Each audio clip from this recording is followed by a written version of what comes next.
I see Jay Epstein. Good morning, everyone. This is Jim McDonough, the Chief Executive Officer here at Headstrong.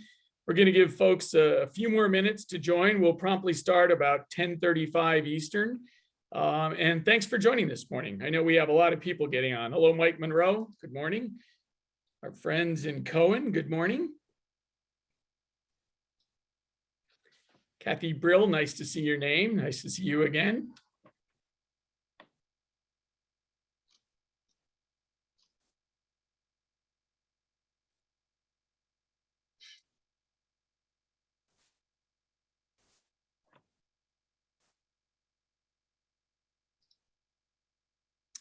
Good morning, Amy Klein. Good to see you again.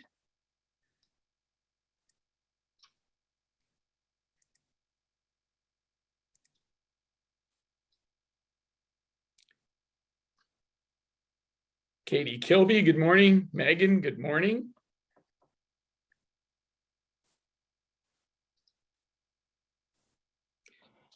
And as folks are joining, again, I'm Jim McDonough, the Chief Executive Officer here at Headstrong. Just giving it a few more minutes for everybody to sign on, and we'll get underway at about the 10:35 time. And good morning to everyone.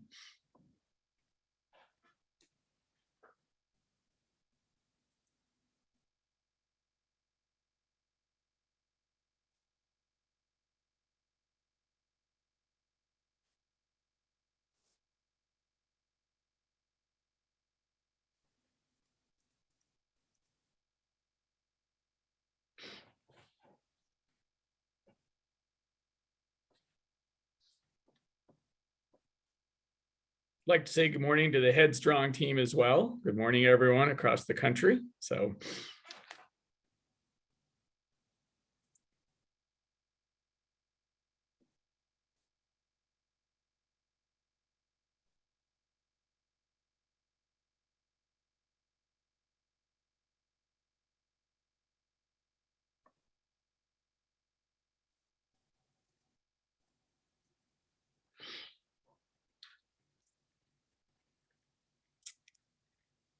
And for those just joining, we're just warming things up, letting people get in the room. So hopefully you've got a cup of coffee or tea and you're hunkered down for the next storm that's about to arrive in some parts of the country. Other parts of the country is already hitting. So welcome. We'll get started in a few minutes.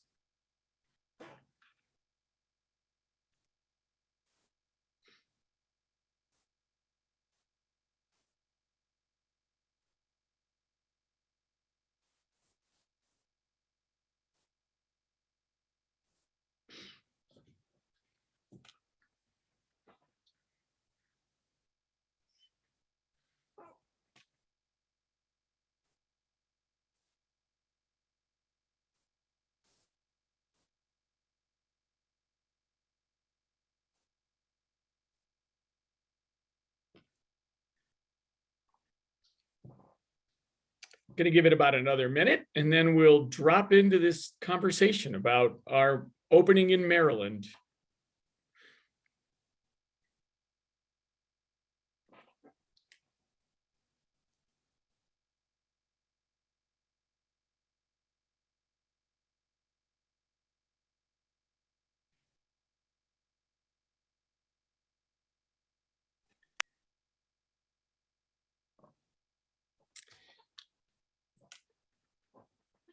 We have a nice quorum assembling. So my thanks to all of you for joining this morning. So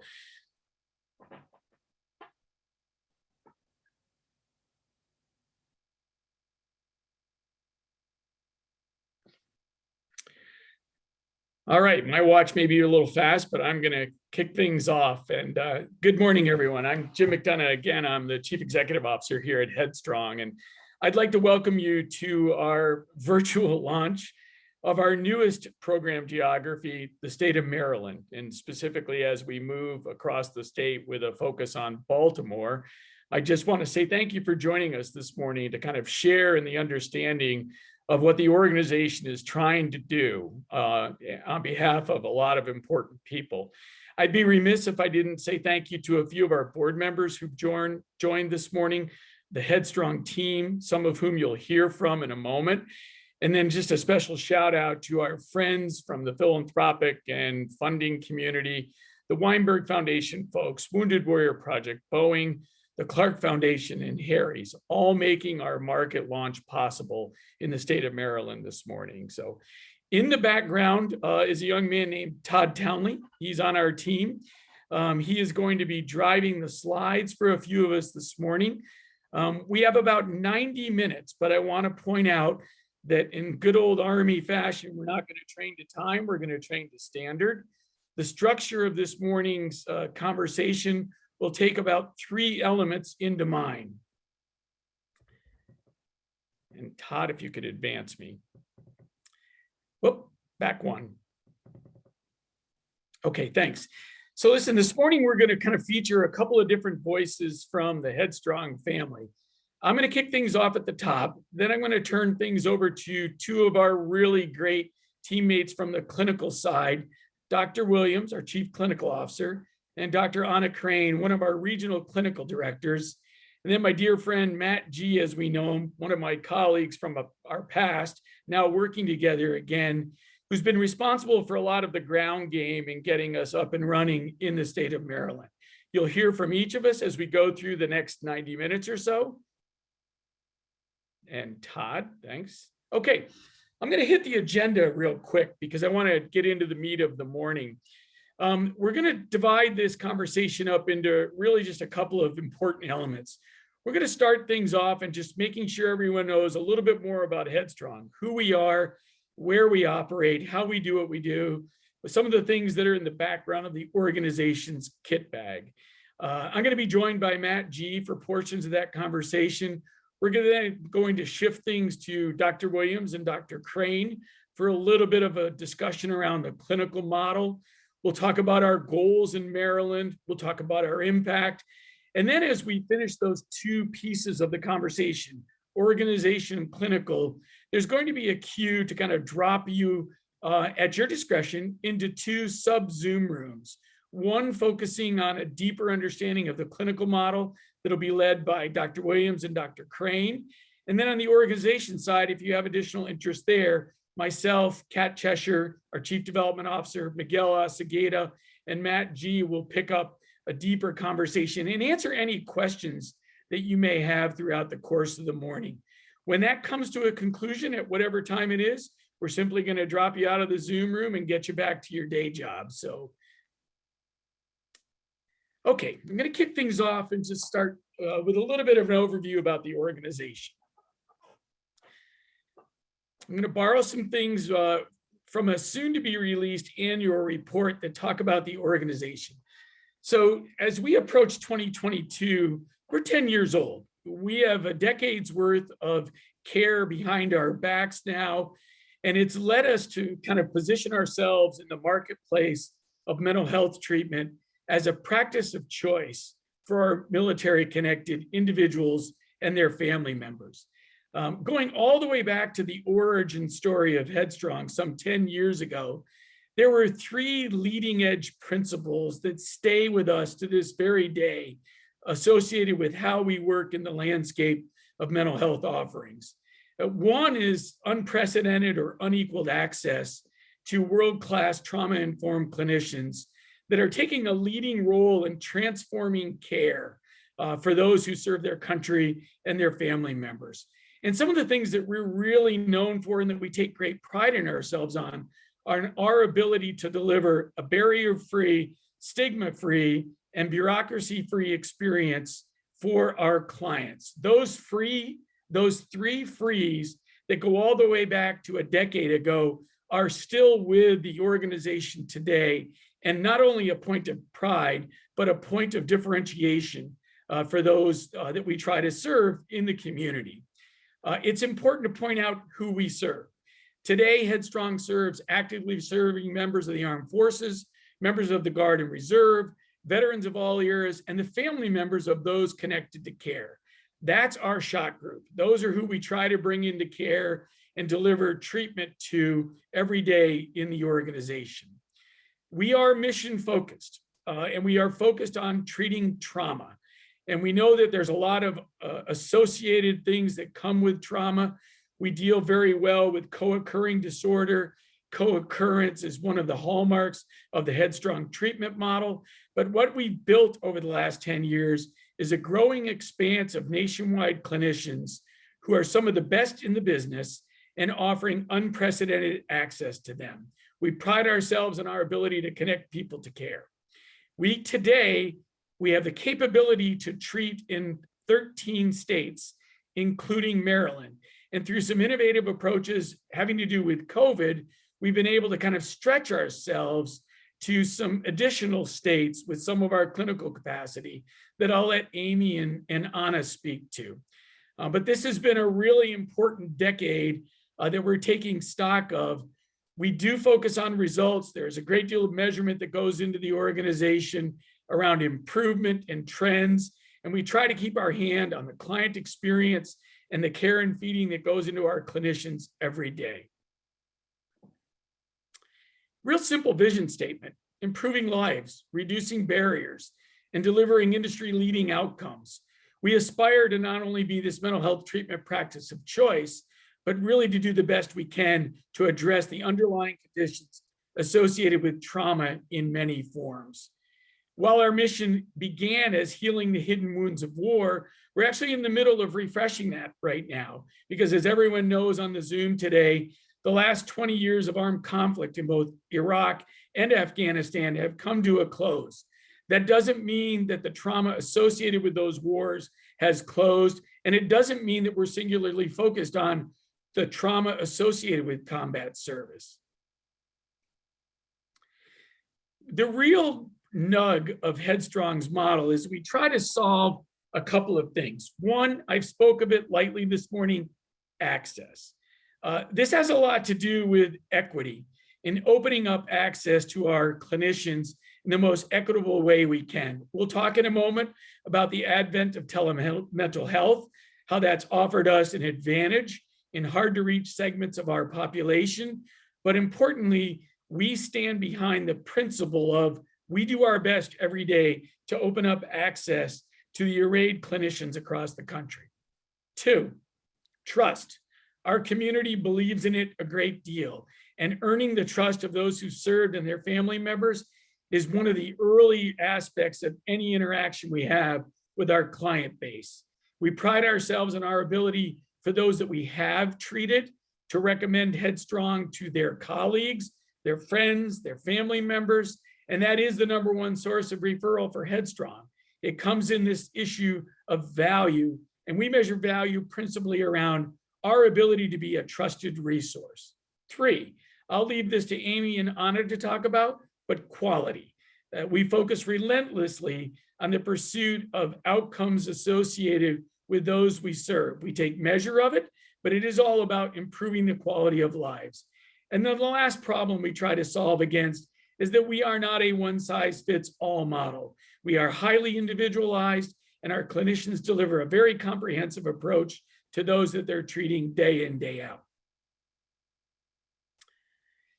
This is kind of just a backdrop around our expanse. These are the active states that we covered. Headstrong is divided regionally up and down the Mississippi River to an east and west orientation to supporting our clinicians and our clients. And while we have a regional clinical director on the Zoom this morning and Dr. Anna Crane, Anna has a counterpart based in Colorado supporting a higher touch model for our clinicians west of the Mississippi. This is a recent advent to Headstrong's model. It's a belief that as we expand and scale the touch that we offer to our clinicians, we talk about it in terms of equity for clients, but we also talk about it in terms of equity for our clinicians. We know that keeping Headstrong clinicians in the family and our ability to interact with them on a daily life is something that's sacred within the organization. And we endeavor to do that on a growing scalable model year after year, so that by the year 2025, Headstrong will have the means to deliver its mental health treatment modalities to any of the populations I mentioned anywhere in the country. And we can say that because of the advent of telemental health, as well as good old-fashioned in-person sessions with our clinicians around the country. Hey, Jim, can I jump in here real quick? Matt, this is exactly where I was going to turn it to you to get a little bit more regionalized. Go, Matt. Sure thing. Todd, if you can go back to that one slide, please, with our geography. So everybody, what Jim has really talked about here, there's a few things that point out to me doing community engagement. Yes, you can see that we are in all kinds of different states here, but as we all know too, that geopolitical environments are very different. So while we have a universal model here that is applicable to every community, we also have to engage with each community very differently, very specifically for what will work best in each community. Just for example, here in Maryland, the geopolitical environment, as we all know, is very different in the hour-long drive, if there's no traffic, between DC and Baltimore, right? So how we engage in DC is very different compared to how we engage in Baltimore. Also, circling back to Jim, you referenced the practice of choice through Headstrong. Everybody, what this means is we're not here to compete. We're not here to say, hey, we're here, we're the best, blah, blah, blah, right? We are here to support and complement everybody else's missions as well.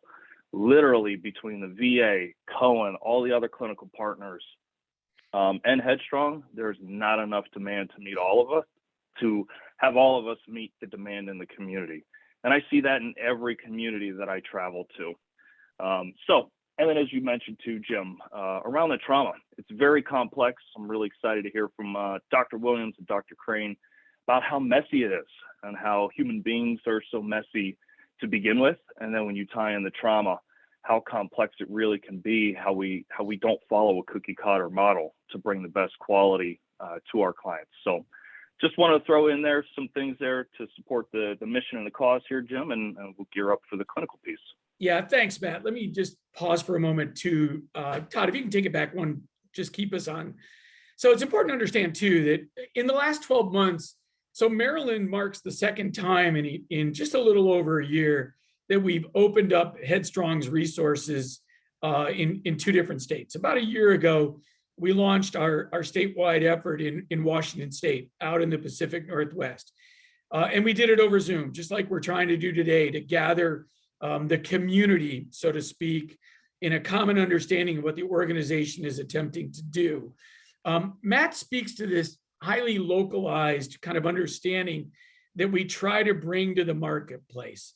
I think it's really critical to understand, and while some may think of us as new to Maryland, the Headstrong practice is built on clinicians from Maryland who are already working in Maryland, who are nested in the communities in which they practice, in their own community practices. We've had the good fortune of tagging those practices to join the Headstrong family around the country. Now numbering some 200 strong individual therapists and group practices littered across the country that help us treat those who turn to us for care. But Matt raises a very good point. Our understanding of what goes on in Maryland is different than our understanding of what goes on in the District of Columbia, in Texas, in California, in Georgia, Virginia, and so on. And I think one of the secret sauces that the founders of Headstrong realized in their expansion plans was to merely tap into those clinicians in their existing communities and ask them to set aside a portion of their very good practice to treat the people who serve their country and their family members. And you know what? They've done it with grace and open arms, and their practices have remained open all during the last 3 years of the global public health crisis. Our organization didn't lose a beat. They just pivoted. And we'll talk more about the implications of COVID, but I'd be remiss if I didn't say to the clinicians on the call today, our thanks to you first, because that's what Headstrong is. It's simply an organization comprised of clinicians delivering world-class access to the treatment that they specialize in. So I think it's really critical to understand that while we try to grow our presence in these states, we do it through the pre-existing relationships that already predate our arrival to these states. And so we'll continue to grow. We will add this year the state of Massachusetts. We will add this year the state of Florida to the Headstrong family. Those will come in later on in the year, and then we will leapfrog across the country through 2025 to give us the positioning in the marketplace to really serve as that practice of choice that we speak to. So, and with that, I'm going to turn the mic and the camera over to Dr. Amy Williams, our Chief Clinical Officer. So thank you. Thanks, Jim. And by the way, thank you. I see a lot of familiar names and faces. I really appreciate you guys joining us. I wish that we were able to do this in person. That's always better, but kudos to everybody for actually getting on another Zoom presentation and joining us. And we hope to personalize it a little bit later in the second half. So if you'll just jump forward, Todd, I'm going to talk a little bit, first of all, from the client perspective. What does it look like if you are a client of Headstrong? What does your journey look like with us? And I just was texting a friend of mine about her non-veteran family member that she was trying to find mental health care for. And, she was explaining to me that she had called numerous places trying to get people, trying to get somebody to see her family member, and without a lot of luck. And, when somebody is in a really difficult place, right, it is very hard for them to want to connect. And we make it harder in the mental health field, I think, sometimes to find out, okay, where do I go? What do I do? So one of the things that Headstrong tries to do is to make that as easy as possible. So the very first way that people can reach out to us is on our website. They put in a web form fill. We follow up within 1 to 2 business days with, a Calendly link of like, hey, let's set up a phone intake, let's talk. That phone intake is a centralized process at Headstrong. So we do that centralized to our organization. And then my care coordinators connect that person based on what's going on with them. If they have preferences in terms of the type of therapist they're seeing. One of the things that we're really trying to focus on is making sure that we have a wide variety and diversity in our clinical provider network to match that client to who we think they might work best with. We also will filter out people that really aren't fit for our model. So if somebody can't do outpatient weekly psychotherapy, which is what we do, if they don't want trauma-focused work, which is what we do, we may help to get them to the right place.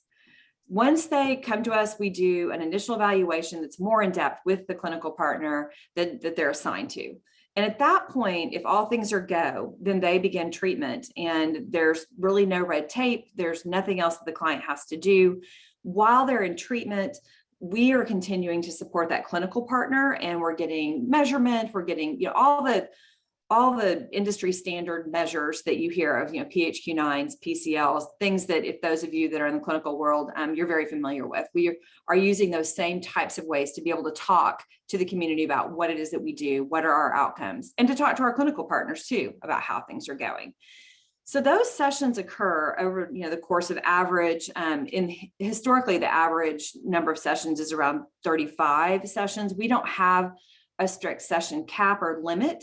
But we do encourage people to work on goals, get that work done, go live your life, right? That's the closed chapter. If you need to come back to us, then there's no issue with that. We are open to providing numerous episodes of care based on what people need. And so very client-centered, very interested in how do we give the veteran or active duty service member the experience they need to get connected to care in a way that is reachable and attainable and feels different than what they might get anywhere else out there, especially nowadays with how hard it is sometimes to get into good care. So we're really proud of that. I'm going to pass it over to Dr. Crane to talk a little bit more about who is providing this treatment and what that treatment looks like. So Anna. Thank you. Hello. As Amy said, I'm going to spend some time talking today about our clinical partners. The people who are providing the care, as Jim also mentioned, doing the work, the ones that really essentially have boots on the ground. One of the things I think that truly sets Headstrong apart is the quality of care that we provide. All of our clinical partners are trained in one of the top 3 gold standards for trauma treatment. If you look on the right side under the treatment modality column, there's also a list of many other interventions that our practitioners are trained in. So in addition to doing one of those 3 gold standards, they will certainly supplement treatment with any of the other wide variety of modalities. I think what also really sets us apart is that our clinicians, in addition to being highly trained in their treatment modalities, are all militarily, culturally competent. That's part of our interview process. We want to make sure that all the clinicians we work with understand the population that they're working with. We also, I think, one of the things that Jim also mentioned is we really try to make sure that we're hiring established clinicians within the communities that we're trying to help. So for instance, we have Dr. Tony Stackhouse that just joined us recently, has been working with veterans populations in the Baltimore community for many, many years. She's been an excellent resource, helps us connect. We really appreciate all of her knowledge and resources. We also recently partnered with Dr. Rachel Michael, who has, her training was excellent from the National Center for PTSD training. So we're thrilled to have her on board. All of our clinicians bring very different, I think, excellent qualities that we really look for that you wouldn't, again, necessarily find if you weren't partnering with local providers who've really established themselves. And then the other thing that we try to do with our partners is make sure that they, in addition to coming from their communities, that we're providing a sense of community for them. We are offering trainings to our partners. We check in frequently. We offer consultations. And then we also have bi-monthly clinician conferences where we really spend some time helping them get to know the people in their own local community so that they feel like they're part of a warm network and a supportive network so that they're able to continue to do the amazing work that they do. Anna, can I just jump in, Amy, if you don't mind for a second? I want to just share a couple of things behind the scenes that people don't know. Anna mentioned a little bit about the vetting process for clinicians and the cultural competency aspects.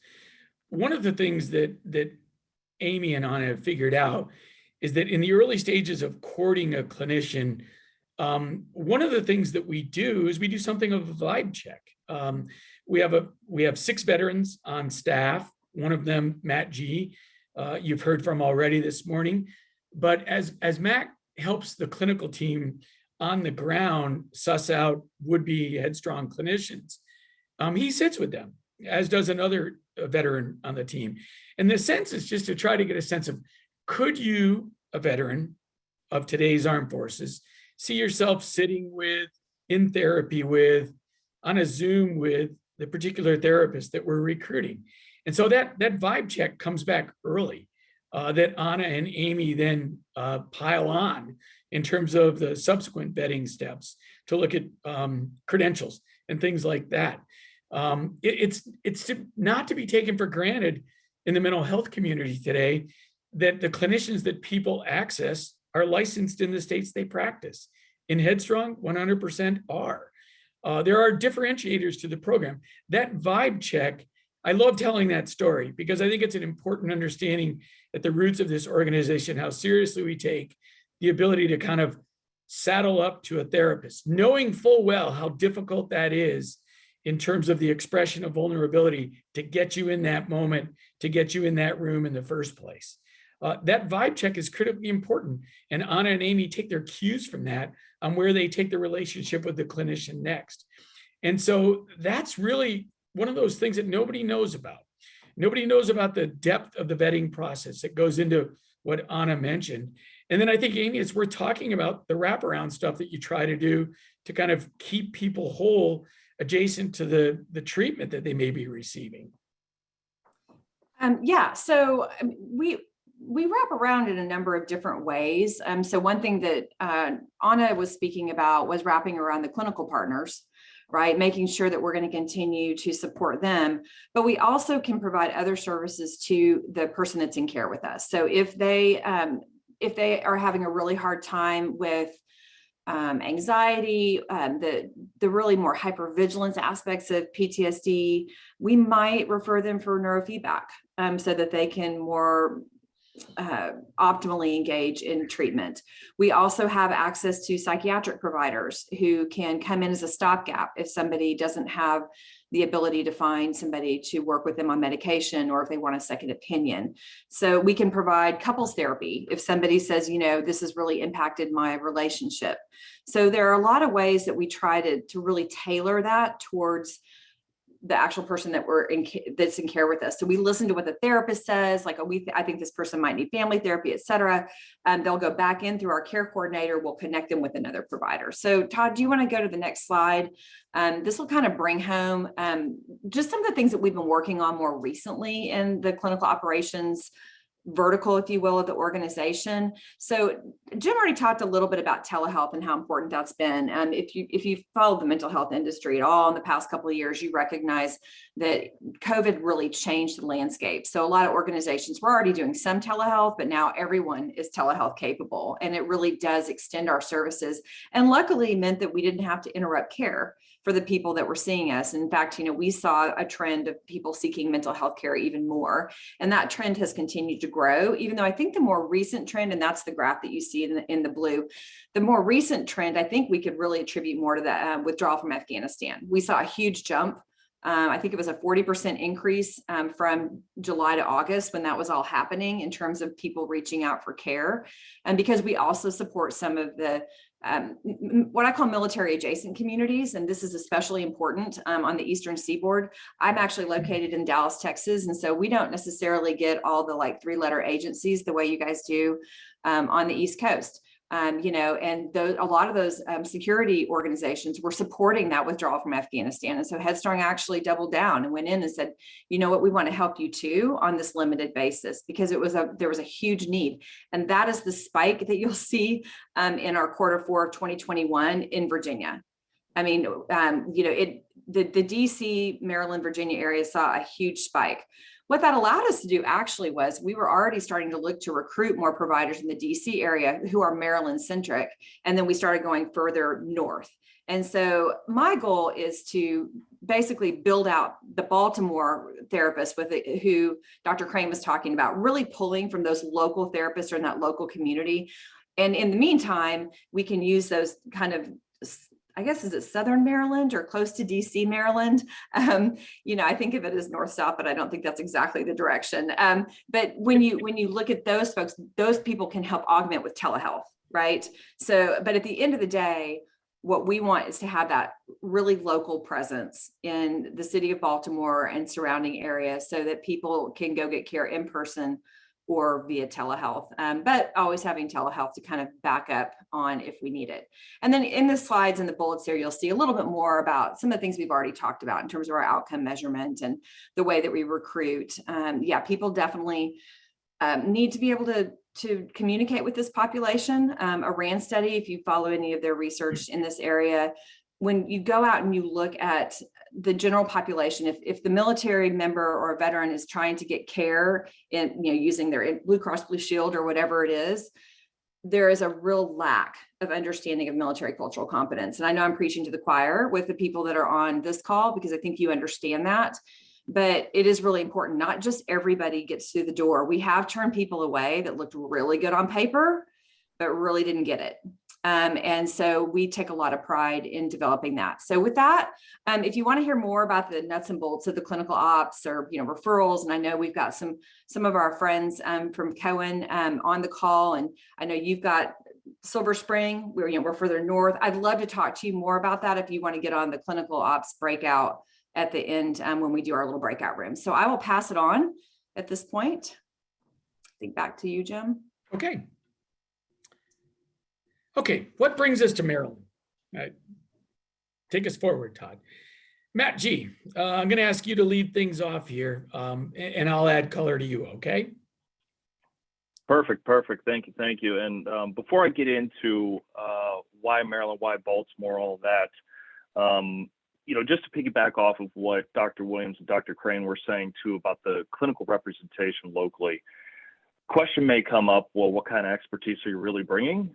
Or what kind of expertise are you finding? Yes, all of our clinicians have expertise in either PE, CPT, or EMDR, but we're really working to diversify all those different experiences in Baltimore too. That way they all have their options. So again, going back to Jim's point of practice of choice, there are some clients who prefer EMDR, who prefer CPT, or who like prolonged exposure.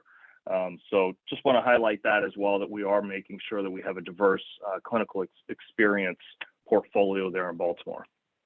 So looking into why Baltimore, why Maryland, historically, we've been around the DC region for a number of years now with fantastic and great success. We've had a lot of great quality and quantity volume come through the DC region. However, with Maryland's largest city, we didn't have our presence there yet. So it makes sense for us to expand into Baltimore, but looking a little bit richer here. Fort Meade is just outside of Baltimore, as we all know. Also, there's a rich history of veteran military support coming out of the Baltimore region, going all the way back to the Revolutionary War.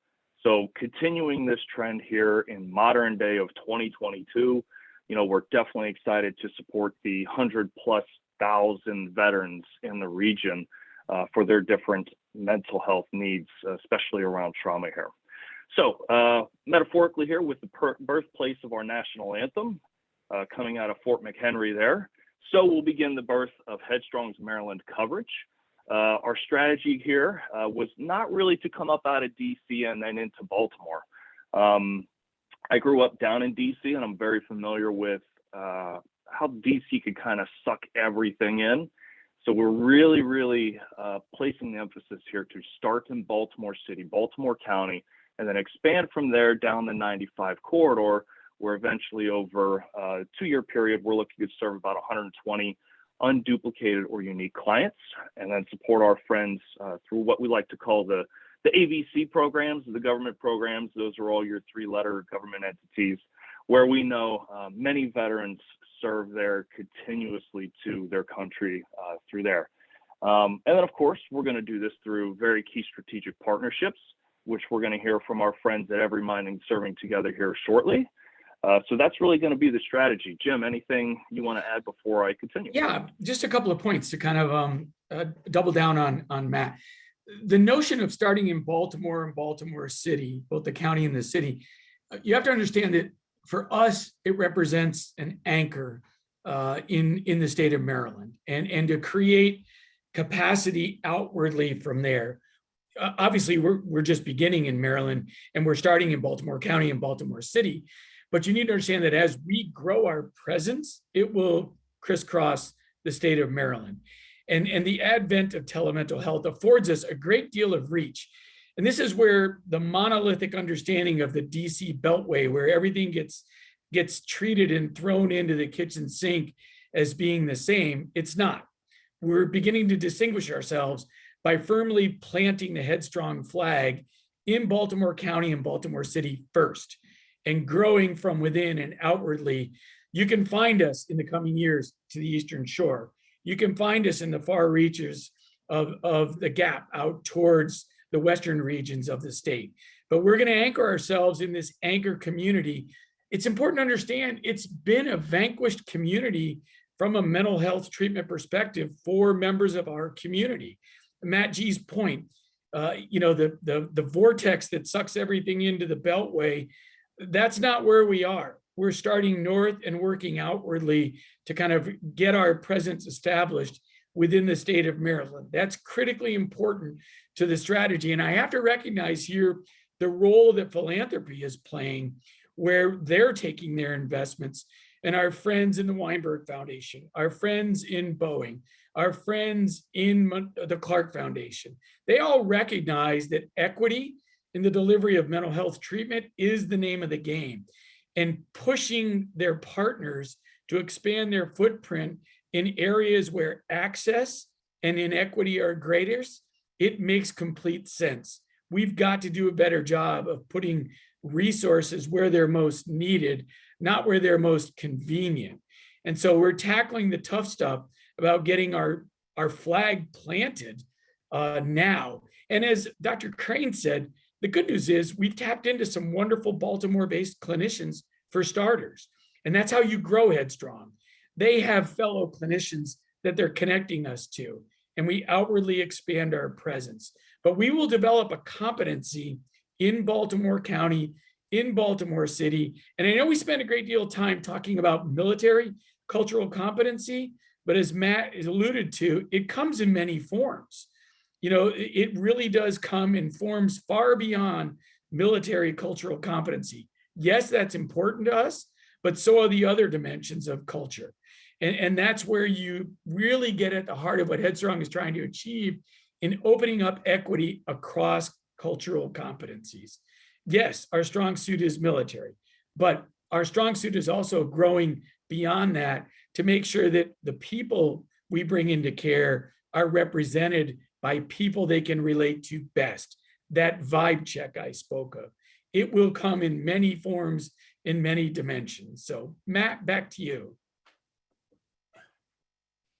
All right. Well, thank you. Thank you. Going ahead, Todd, to the next one, and we'll gear up to hear from our friends at Everymind and Serving Together. So as a national org, coming into new communities can always be interesting, you know, to put it lightly, right? You always have to learn the lay of the land, how things operate, and our friends at Everymind and Serving Together were absolutely essential and huge with this. So really, what I'd really like to start with here is, Katie, if you can come off mute here. So from Headstrong's perspective, Everymind is a locally well-known mental health provider in the region. And then they're already invested in the community. They know the ins and outs. They know the proper stakeholders, which is huge for us. You know, they've really helped us get connected to the right entities in the community, which goes back to playing off of Jim's reference there about trust. You know, Everymind has invested and trusted through us, and we to them as well. You know, the connections that have come through I can't quantify them, and I can't provide you a measure of how effective things have been as well. Just for instance, you know, we were invited from Katie Kilby at Serving Together to serve on the Baltimore steering committee for the Baltimore Veterans Collaborative. Absolutely huge, you know, to help bring awareness that this new support is coming into town. So, Katie, can you kind of just tell us a little bit here, why Headstrong, why is that important for you? And then I'll kind of circle back here a little bit more about what Serving Together does.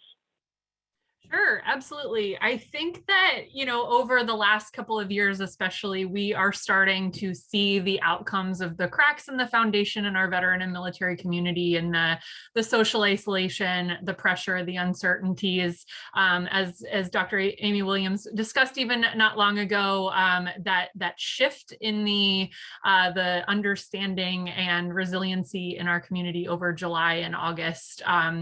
We feel it. We're seeing those numbers climb through our coordination center, and people reaching out and needing support. And, you know, we love our friends at the Cohen Clinic and have been able to send referrals to the local vet centers and our partners in the field. But, you know, at this point, there's more of a demand than we have access to vetted, integrity-driven, quality service providers. And, you know, for me, having Headstrong come to the area is it's exciting, something I've been waiting for this launch for a good long while at this point, from a military family perspective, as well as a connector in this space. So knowing that when we send a client your way for that referral, that they will be connected quickly and efficiently to quality care is exciting and needed, and could not come at a better time for any of us. Awesome, thanks. So for everybody who's not aware, the program Serving Together at Everymind, it's a very unique program. It's a hub of all veteran family related resources, right? So they navigate all the different complexities that the veterans and families encounter. And what's really useful for me in my work and my engagement in the community is they have the data. You know, they have the data of the needs and the demands of the community by zip code. We could pull it down to see where the greatest mental health needs or the greatest co-occurring needs that come with mental health are in the region, which helps me better cater my outreach in those regions to specific providers, which in the long term really saves funding and resources. And in the big picture, it helps alter and change a veteran, the family, and then the community overall. So very, very huge resource there. And honestly, it's something that I can't quantify overall. So like I said before too, serving together, Headstrong have been working together. We've had months together working on the ground, doing engagement here and supporting each other collaboratively. At the beginning, I said that we are not here to compete or to work against anything. We're here to work together. And it's proven here through our partnership with Serving Together and then all the different providers that the list is just too long for me to reference everybody here, but it's good to see many of you here as well. So Katie, I think what's also really interesting as well, what we're working together to do here. So at the very bottom point there, everybody, we're striving to work collaboratively to send referrals two directional or both ways to us.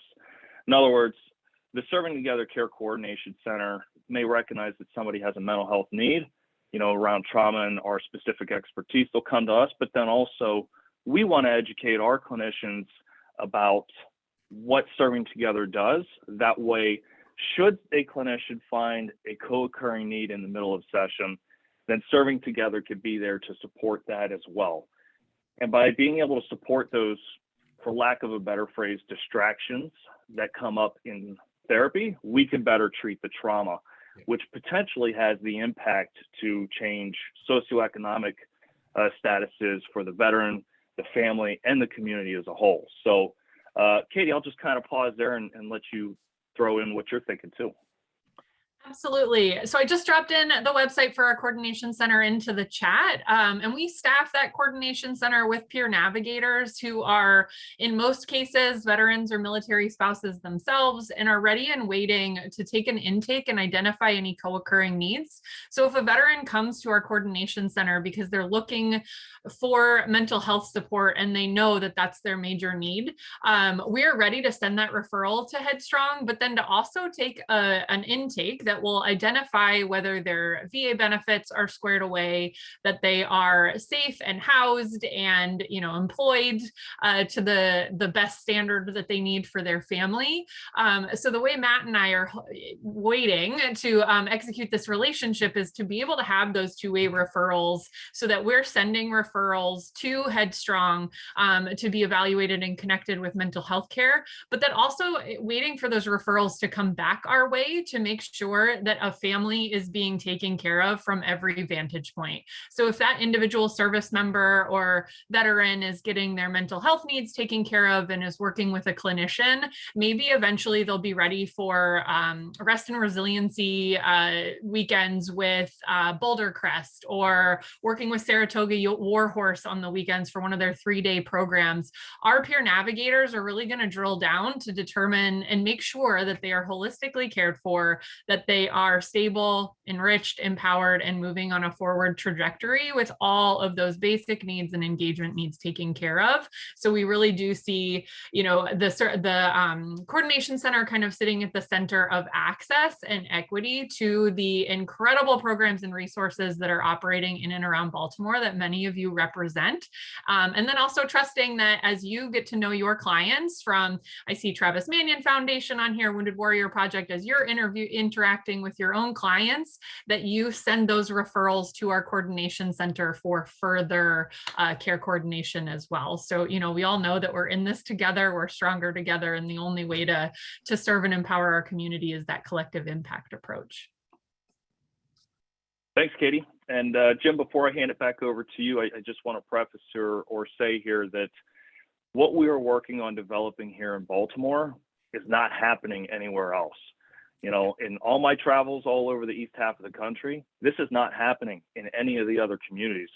So, Baltimore gets a lot of bad rep in the news, but this is positive and this is huge. If we could work this out, and I have full faith that we will, that this will bring a whole new level to the whole veteran space and community for Baltimore. So definitely excited for the positive that's going to come from this and all the partnerships that are coming at a local level. So back to you, Jim.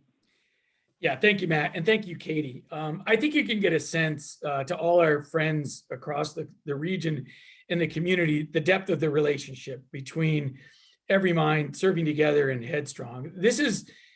Matt and I have had a relationship with Katie and Ann Mazer for years trying to build out what we commonly refer to as an ecosystem approach to seeing all of us do what we do best, but ensuring that we have adequate exit ramps to take care of those needs beyond the boundaries of our own organizations. That's what that is what collective impact offers us. And I, it's so refreshing to see an approach where our organizations and the organizations represented here today are merely trying to do what they do best with their own resources and not mission creep, not get beyond the boundaries of what their resources offer, but share in the endeavor to serve people. And that's really what this model affords us. And I think, to Matt G's credit, we've worked in a lot of places around the country. We would love to see this approach emerge in other segments of our national footprint. But the truth is, the space is littered with entities that are not as altruistically oriented as what is represented today. And so I think it's critical that, Matt and Katie, the work on the ground, building partnerships, recognizing the borders of each of our organizations are not really borders, but they're exit ramps into one another's organizations. And that's the value that Every Mind and Serving Together brings to the marketplace. Truly, we want to do what we do best. That's the best use of resources. There's an economic theory and model behind all this that we really do stick to. But I think you get there best by the partnerships that are represented today. And it also is it's a much more sensible, sensitive approach to engaging and taking care of people's needs. You share in it. And the goal being to get the person to the right need in the least amount of time, wherever that is across the ecosystem. So my thanks to Katie and Ann Mazer for a longstanding relationship and the openness to which they've treated Headstrong's arrival and move into Baltimore County, Baltimore City, and then outwardly as we work together to kind of build the state of Maryland even more robustly. So thank you, Matt G, and thank you, Katie. Okay, Todd, take us forward. Next. Look, I'm not going to read this to you, but we do collect a lot of data, but we also listen to the voices that have been entrusted to our care. I'll just pause and let you take a look at this. I could throw up a number of kind of anecdotes from the people we treat and the people who support them, but the pride of this organization every day that goes into just taking care of people, it's what we've fallen in love with in the organization. It really is a special place. It focuses on the bottom line, people, and connecting them to care. It's an amazing place to kind of just do the right thing by people.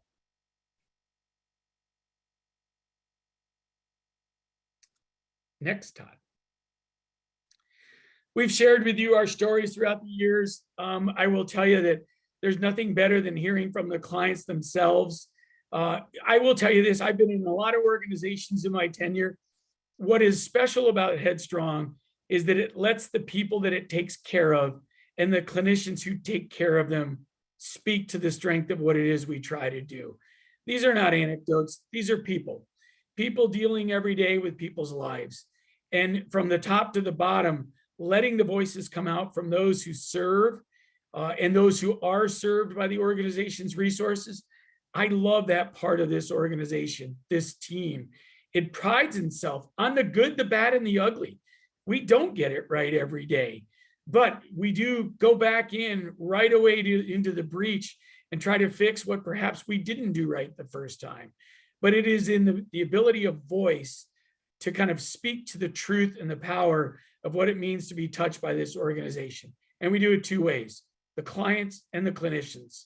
We don't do it any other way. And it really is special, I think, in a hallmark of how the organization operates. Next, Todd. This you'll see is fresh data.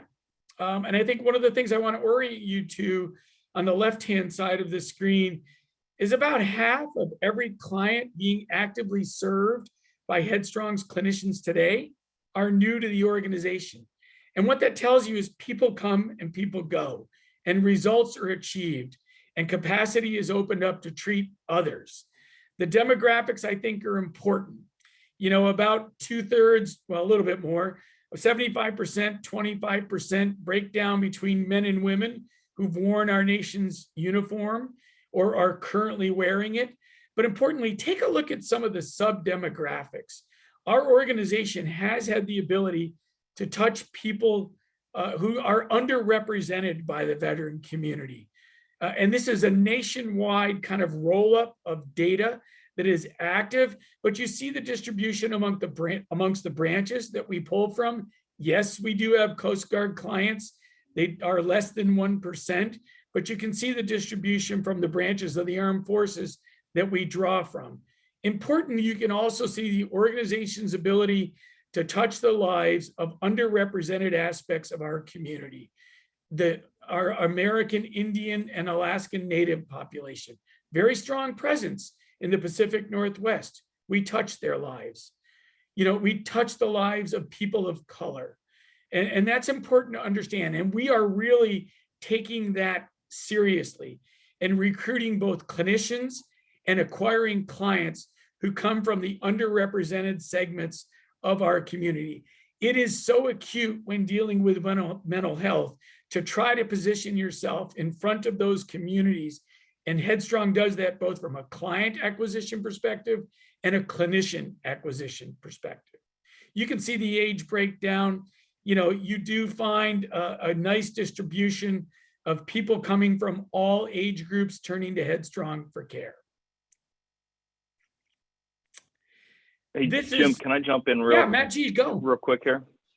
Ty, can you go back real quick one? So I just want to highlight the percentage of female veterans that are coming through as well. For those of you who are not sure or a little rusty on numbers, the post 9/11 veteran population, about 10% of the military is female. So it's a very disproportionate representation here compared to who is in service. And I just want to confront some stigma here that everybody thinks of a veteran. When you close your eyes, they think of me, a white guy from suburban America, right? But we have veterans of different races, different colors, and different genders. So please, please do not forget our female veterans and our veterans of color. So please, let's just confront that stigma. So just wanted to highlight that disproportionate representation there. Well, and if you could keep this here for a moment, because if I could juxtapose the gender of our clinicians, Amy, you probably should tell the audience, what does that look like? Because it's the exact opposite of what you're seeing, right?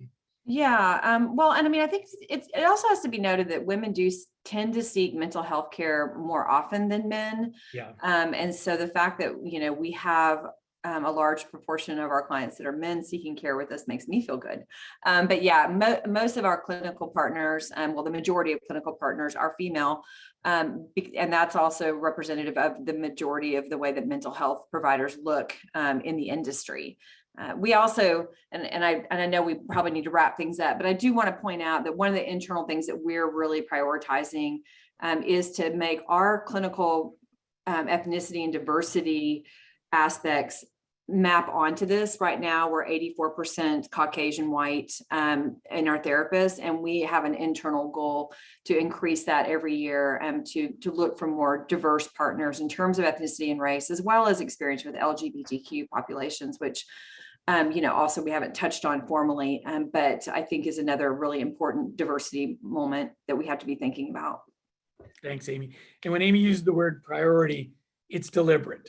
It's thought out. There's an active attempt to do this underway in the organization. Next slide, please, Todd. Okay, the only thing I want to highlight here is really has to do with telemental health. Of the sessions you see delivered, and this is data collected only since about July of last year, about 7 months worth of data, you can see the distribution between good old-fashioned in-person visits with therapists, and you can see telehealth and how our model today is hybrid. It practices both. Our clinicians are adept at practicing both, and we will stay situated there. It has given us reach, and it has given us access into the communities that we once weren't in, and we will keep that as a core competency. Next, please, Todd. So what can I say? Growth. Growth and expansion, Maryland representing the latest chapter. Headstrong's 10-year trajectory has been marked by year-over-year reach and growth and expansion into other states and other communities in our country. We will continue that trend. This story is not written in its entirety, excuse me, and Maryland is the latest chapter for that. Next. We're about to close, and we're going to send you downrange into the sub-Zoom rooms that will afford you a deeper conversation with both the organizational side of Headstrong and the clinical side of Headstrong. But I want to close with making 3 key points. One, we are well positioned to kind of become a private sector treatment practice of choice. We mean that. We're working hard to become that. 2, access and quality are what strongly differentiate the Headstrong model from any other aspect out there in the mental health community. And then those 3 frees that I spoke of, those are safeguarded by the leadership of this organization and will always be, because they've kept us entrusted to those that we care for. Thank you. These are where you can follow us. I want to turn the mic over to Todd, who's going to drop people into Zoom rooms of their choices. And I just want to say thank you for joining us today. The next segment will take as long as it takes, but we're right on track with timing. And I just want to say thanks for everyone. I know it's not easy to do these things virtually. I know that COVID is still a reality. Hopefully someday we can break back into the realm of doing things the good old fashioned way in person. Our friends in Boeing had offered us their headquarters in Arlington to do this, but Omicron had other plans. So my thanks to everyone today for joining us. Todd, over to you. Thanks, Jim. I'm going to open up the rooms and you should see one named clinical and one named organizational. If you click the breakout rooms button at the bottom, once they're open, you can click join next to the room name and we'll see you all in there.